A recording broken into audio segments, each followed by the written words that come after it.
chose this. I don't think we are going to attract other homeowners if what we get rid of is the calling part of El Sereno. The hillside that we have, everything that we have here, we need to better that, we need to improve it, it's not to destroy it. And this, you're absolutely right, sir. If the first proposal, as you call it, was a monster, I'm sorry, but my reaction to your proposal was also, I'm sorry, but it is a monster. We should not settle, and we will not settle for the lesser of two evils.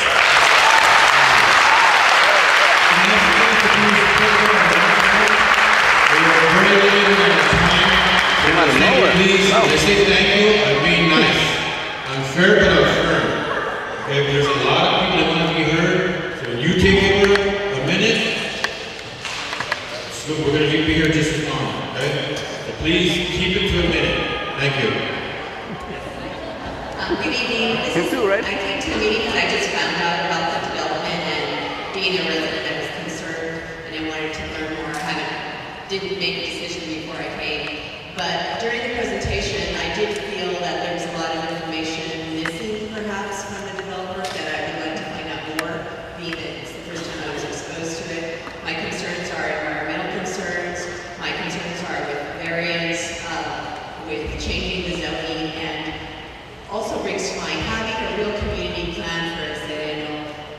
It's a beautiful neighborhood, and there's a lot of opportunities, as was mentioned before, for reuse, for taking what we have already and there's a lot of vacancies, there's a lot of ways that we can use the existing buildings and improve those and have some economic development.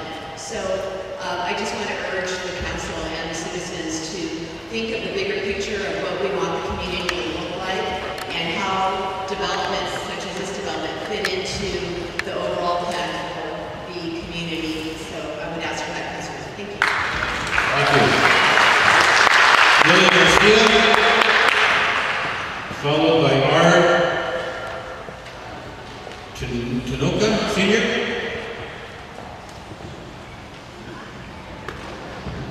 Hi, good evening to everybody. First of all, thank you to the board members who are here today. It's sad that the board members are not here, but thank you for being here. First of all, the developer said that he wishes by now they would have been done with all this. I wish that the right outreach would have been done from the beginning, and that we also would have gotten straightforward information about the budget. We've been getting different information. It's so confusing at this moment, whether it's apartments or townhomes that are being proposed. My understanding is that for townhomes, they need to be on their own parcels. So I think on paper right now it's apartments. So that needs to be changed. If you're asking for townhomes, if you're proposing townhomes, we need to change that so that it is townhomes and we are not being lied to. Every time it's different. It's townhomes, it's apartments, and pretty much, it's tiring to hear all these lies over and over. I wanted to also talk about the hillside ordinance. We have that ordinance to protect us from developments like these. And so I just want to say we need to follow the hillside ordinance and also our notice plan, which requests for a single province of hillsides. Thank you.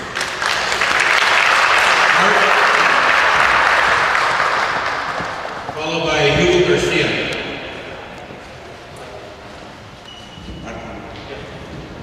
Good evening. Nice to meet you. Nice to see you here again.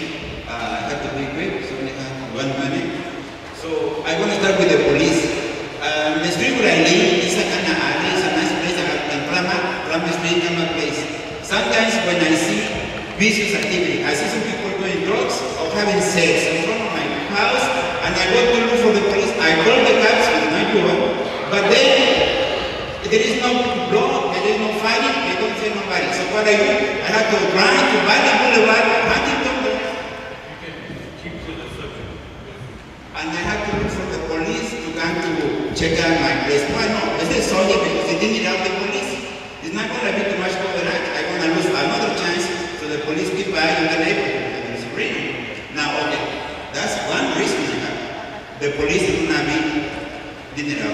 Okay, now another thing is, I'm not against the schools that you ask me, are you against the guns? No, depends on what side the gun you are. You are this side or that side.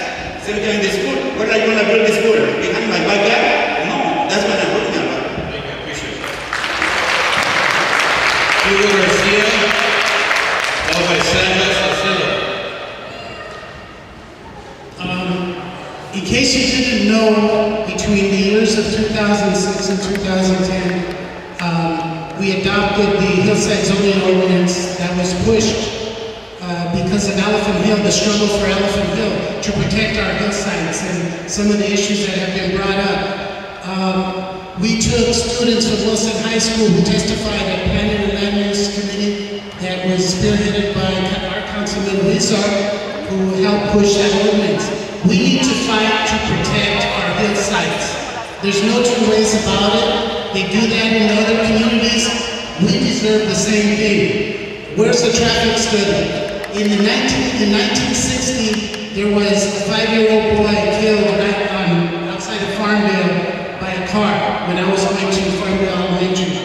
Those kind of things can happen. There should be no mitigated negative declaration. There should be no zoning variances. That's why you got an ordinance, not so they can change it whenever they want. Okay?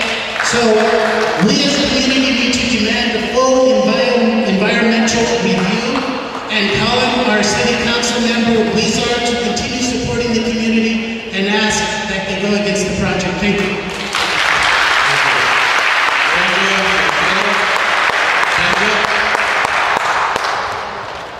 Hello, my name is Sandra Salcedo. I just want to say that I've been living in this community for 11 years, and I just heard about this yesterday. A lady came to my house and told me about this, and that's why I'm here. I just want to say we have one thing in common. Whoever is here, we're residents here. Sir, this was a bad investment that you did on your part. I think that you want to make sure this project goes through. You may not have other opportunities, but you know what? A lot of us in this community have bought at very high prices for homes, and we made a bad investment, but we're still here. We're fighting for our homes. If you feel that this is the best thing for you, then why did you leave this community? You lived in El Sereno your whole life. We're here. We want this place to be a better place, but unfortunately, you're not going to deal with the everyday struggles. My kids go to the school. One goes to the magnet school, one's in the high school. I have to drop them off every day. I work in downtown and I don't have enough time, and I feel like I have to wake them up super early for them to be at school. You should go to Wilson High School, sir. The line is long. It's a trail just to get them. And the good investments that the community has made, the railroad track, the bridge, the park. Thank you. Joanna, can you go, please?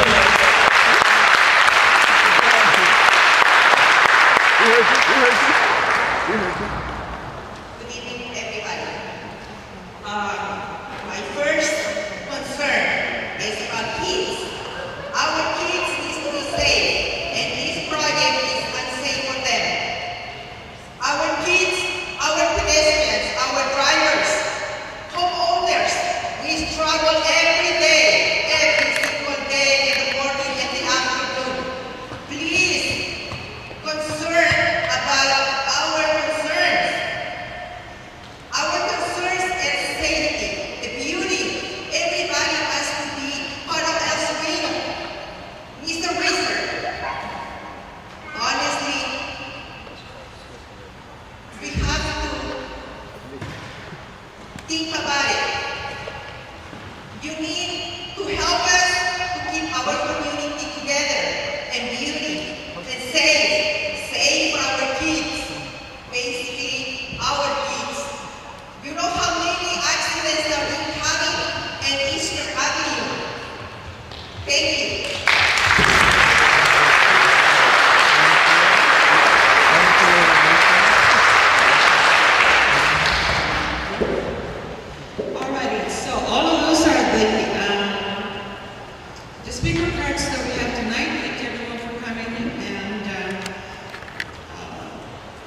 it is up to you.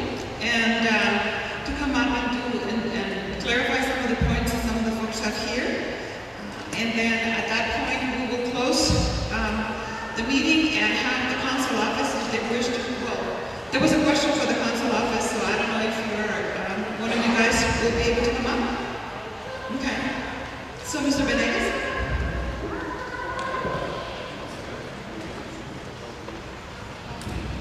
Okay, I've heard the concerns, but I hope you guys agree with me that the time the board is giving us is not enough time for you guys, not enough time for me to answer all the questions and the concerns that are there. It's unfair. When I requested this meeting, I requested a community meeting, not a board meeting, which dictates how much time we have. So I don't know how many of your concerns I can answer in maybe 4 minutes right now. Mr. Ricardo would like to speak about the traffic, but it's very unfair to us that we only have 5 minutes to answer all these concerns. It's impossible. If we continue to do dialogue this way, nothing's ever going to get heard, nothing's ever going to get answered, and I mean, it just doesn't work that way. But as far as the traffic, the educational facility that is being proposed is not from kids from another city to come into Sereno. Therefore, we are not going to be adding major traffic that doesn't exist now. Our parents are taking their kids to Wilson High School, to West Sereno, to the middle school. Those parents are going to have a choice of alternative education. Therefore, we're not bringing 1,000 cars to this community. It's the same cars that exist now. I cannot do anything about the accidents that have happened. I cannot do anything about the traffic that exists now. Please understand that it's for this community. We are not bringing Alhambra, South Pasadena into this community. We are designing this facility for kids and students from this community. It's actually going to alleviate traffic by having kids that can walk to the school that live nearby. So, to people to say that we're going to have a bunch of other traffic, that is not the case. I'm going to give you 2 minutes to answer or actually some implements in traffic. Let me first go to the question from the principal at Farmdale about what kind of analysis has been done about the need for spaces like this. For those who were present at the meeting in July downtown, you would have heard the presentation from the California Charter Schools Association. They're a statewide organization, and in their letter in support of this project, it talks about the need for modern spaces for educational choices such as this one. This school is designed as a small school. The schools that are in the neighborhood are large schools, and there is a big difference in terms of the student experience that is had in a small school versus a large school. To the issue of traffic, this is only one part of a solution that is needed for the whole area. Right? And so this community needs to come together with this project and any other projects that are going to be proposed in this area to find a solution. This is not going to be the one that ruins everything. This could be the one that is a catalyst to find a solution. And the charter school has a lot of flexibility. Whichever charter school is there has more flexibility in finding the solutions for what they do. I've seen other charter schools be able to reduce the parking requirements and the traffic requirements more effectively than the traditional schools because of the flexibility that charter schools have. There are many more pieces to talk about, but given the time, I'm going to turn that next to you. I really want to clarify that there is, the brochures might say rental property. Again, for the record, and I hope minutes are being taken, this is going to be home ownership condominiums. We will file a tentative map soon after our entitlement gets approved, if it gets approved. I just want to make one comment of Tom, who's not sitting here. Tom was actually the gentleman on the board who verified to the board at the time that the outreach was done, and I really wish that they had the minutes to confirm that. And it's not my fault that those minutes are now available, because I think those minutes will bring a lot of clarification of what has happened in the past years.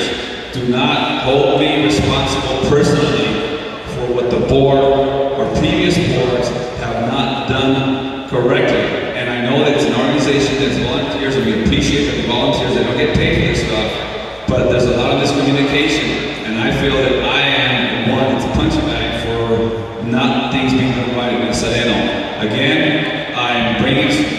something for Sereno that's good for Sereno, and I encourage this outpour of concern to continue, whether it's my project or another project. One last note, you guys are talking about hillside, ordinance and hillside heights.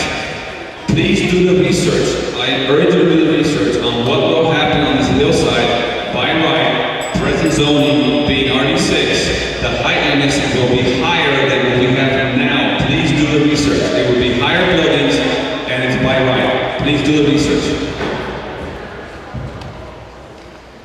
All right, so just 2 points of clarification. Mr. Venegas talks about how, he's been, sort of like a punching bag for this new board. I wanna clarify that probably 9 people on this board actually have heard the project before. The fact that they're not here to actually make an impact on the project, that doesn't mean that, that you haven't heard. And if the committees and the previous boards have had a chance to hear the project, I think that, if you cannot blame the new board members that wanted to hear the project. If you wanted to have a community meeting on your own, then you would have been welcome to do so. We wanted to make sure to have another opportunity for the community to tell you directly. The last time we were not here for their public comments, so this is one of the reasons why this meeting is being held today, not to have you be the punching bag for everybody. So make sure. Yes, you represent the meeting insulting the community, so don't, I want to make sure that the community understands. This meeting was not called because you wanted the meeting, it was because both of you wanted the meeting. We wanted to give them the opportunity.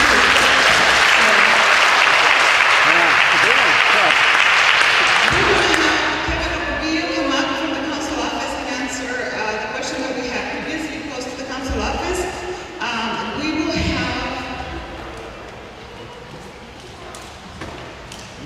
We will have 3 minutes for you, 5 minutes. Kevin?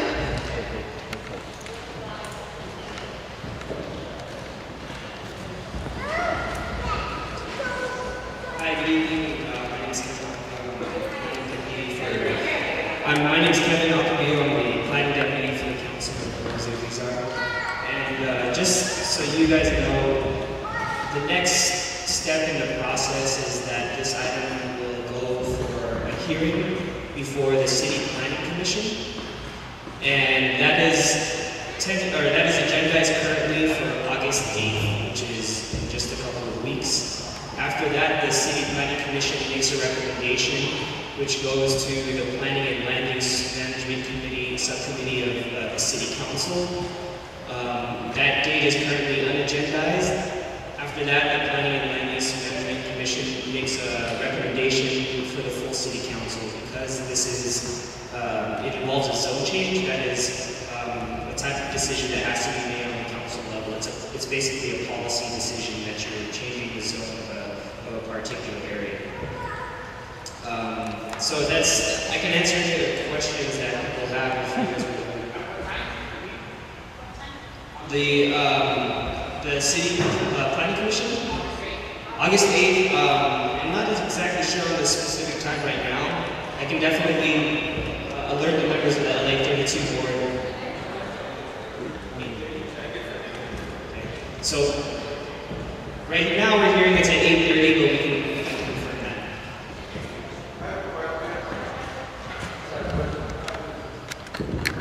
Okay, because this is just plainly for clarification of the project. I want to make sure that this doesn't become back and forth.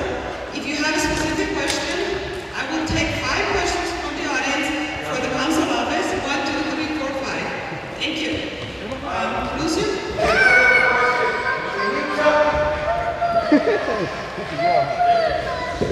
I have a question for you. Can you tell me why our councilman is not here? We were told he would be here, and does he not think this is important enough yet? Why is he not here? And why has he not stepped up?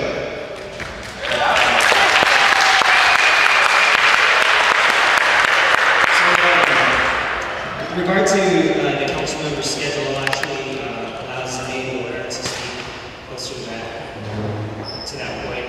I wasn't the one who. Hi, so my name is Maywood. I'm with the office of council member Jose Misad. The reason why he's not here actually is because we just got notice of the meeting over the weekend. But we do have a lot of our staff here. We have about 4 staff members here taking notes and reporting back to the council members. So he is aware of the situation. He's aware of the project. Our staff has been in previous meetings as well to take notes. So it was just we weren't notified of the meeting and to coordinate with the council members calendar. Also, with that said, I personally briefed the council member about 3 times about this project, so he's very aware of the various developments from the meetings before, the hearing last week to all of the events leading up to some of the various developments. And he's also very keen on the position of the community and also the recommendation of the neighborhood council. Plays a very huge part in the decision that we make.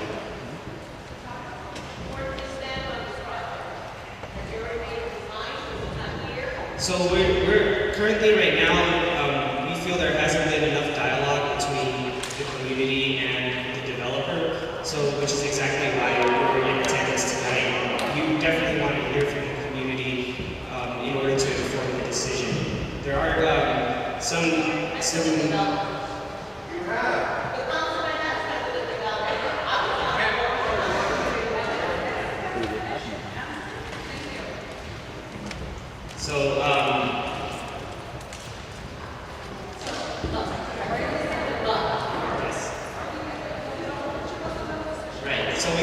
currently, we don't have an official stance on the project, but we are very interested in the concerns of the community, and we definitely want a dialogue to take place to make sure that you guys are informed of those who live and who are impacted by it.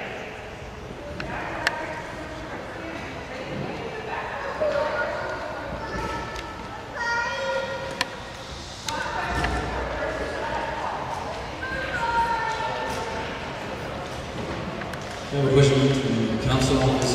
What is the by right building potential that landmass had currently without any variance changes? So the question is, what is the by right building potential of the land building? What are they allowed to build by right? And that's a little bit of a complicated question that I can't answer right off the bat because of the hillside ordinance. The way that the hillside ordinance is structured is it relies on the grade of the hill to determine what the height and floor area ratio is of the site. If you look at the site, because each hillside is different, that's the whole point of the hillside ordinance, is that it tailors the structures that are allowed there to fit the natural grade of the site. So unfortunately, it's not something I can do without doing some calculations and understanding really the topography of the site, which I am not familiar with. Hugo, persist.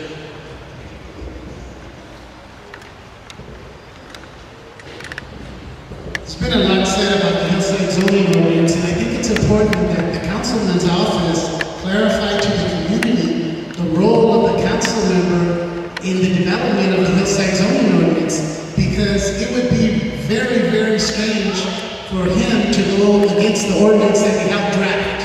And everybody should, and I'm not saying that he's against it. As a matter of fact, the council member has supported the community in different environmental issues, and we're very proud of that. But we want consistency to remain, and I would like for the members of the staff to let the community know specifically what was the councilman's role, so we know what we should expect, that he's going to not support this kind of project. Can you tell the community what the role of the council member was? Absolutely. So the council member is an advocate for the hillside ordinance. It was him and council member Ed Reyes who initially drafted the ordinance and were the champions of it when it was going through. As you know, the district that we represent is made up of hillsides from El Sereno to Loyal Heights, Northeast Los Angeles, Highland Park, and Eagle Rock. These are all places that hillsides are very important and been a part of the cultural legacy of each of these communities. The council member stands firmly in belief that these hillsides need to be protected. And that's why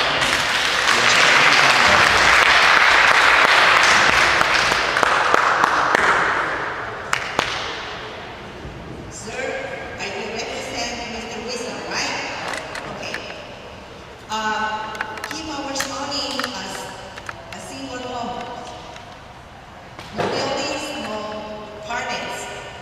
And the other thing is, most of us, we are at the last minute informed that where are your plans. The same way